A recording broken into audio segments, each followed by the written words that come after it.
Iran is the cause of hearing complications. Here we go. For Really? decades, I've been warning the world against Iran's nuclear program. Our actions delayed this program by perhaps a decade, but we haven't stopped it. We've delayed it, but we haven't stopped it. Iran now seeks to weaponize its nuclear program for the sake of the peace and security of all your countries. For the sake of the peace and security of the entire world, we must not let that happen. And I assure you, Israel will do everything in its power to make sure it doesn't happen.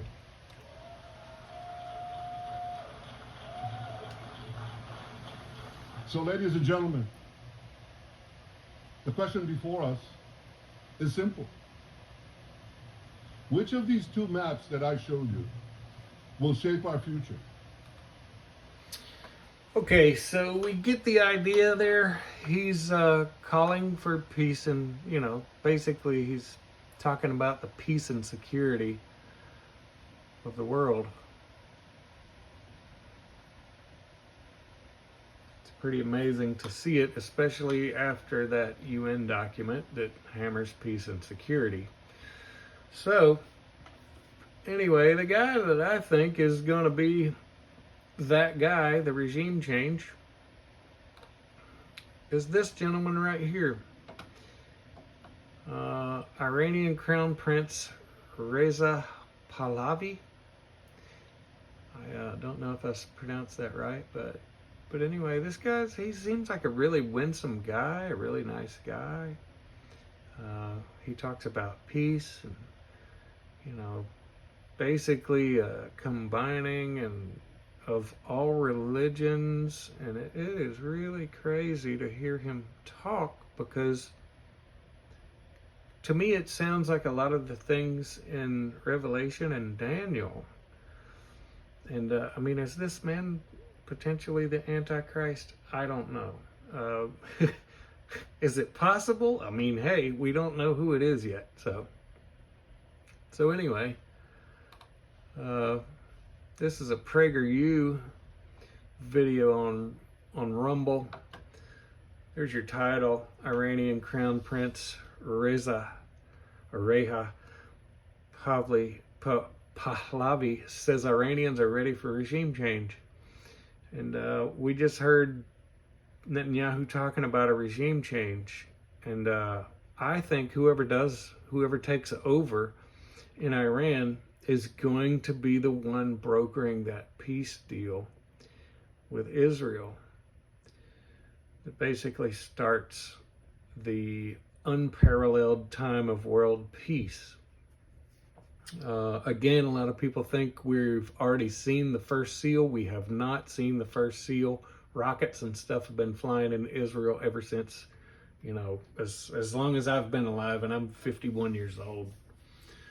So anyway, I think this is at least a key player, or whoever gets that job, so to speak, is going to be our key player in brokering the peace deal with Israel. But basically, folks, what I'm getting at, I think the point I'm trying to get to, is when the media starts hammering peace and security,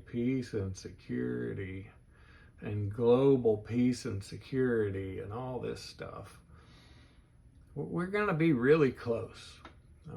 That's the phrase that Paul gave us in 1 Thessalonians 5, and he gave it to us for a reason, because we're going to hear it right before the rapture, right before the tribulation starts. When you think about peace and security, that could be a lot of things. Obviously, we have wars that need to stop, and there's a reason for peace and security. If we have a financial event, crash of the US dollar, it being a key currency in the world, that could be a reason to cry for security, financial security. The dollar crashing could be something that kind of kicks off a bunch of unrest as well. But you look at these weather events and stuff like that, they talk about the weather and controlling the weather in that UN document, and we've had these bad storms and stuff, and it's going to ramp up, and I always thought that it was going to be God doing it as a judgment on us, and it looks like we're going to do it to ourselves, basically, this ramping up of weather events. That document also talks about regulating AI and using AI to govern. And that's just mind-blowing to think that AI is going to be governing us and monitoring us and surveilling us. It even talks about monitoring or regulating surveillance. So anyway, we're in some interesting times. Sorry for going so long, but this is kind of a deep subject. But we're one day away from the United States presidential election, and I think Trump is going to win, and I think the events that follow are going to be the start of this campaign for peace and security. And you can't cry for peace and security without massive unrest and a lack of peace and a lack of security. The state of our nation is dismal. It's very concerning. And I look at all kind of ways that they could set the stage to make most people clamor for peace and security, and if giving up our national sovereignty is a part of that, they would sell out everything to get that feeling of peace and security. But some great person, one of our forefathers, said something to the effect of any man who would trade his freedom for peace and security deserves neither.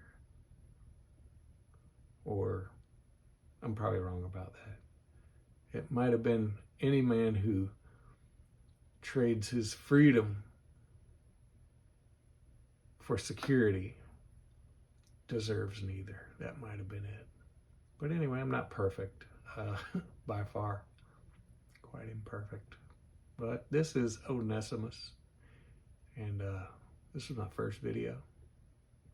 And I hope you enjoyed it. I hope you learned something. If I'm wrong about something, hey, I'm human. I'm not the smartest guy out there. I don't know it all. And if you've got something that you can kind of back up to prove me wrong, I would love to hear it and be on the right side in the truth. Over and out.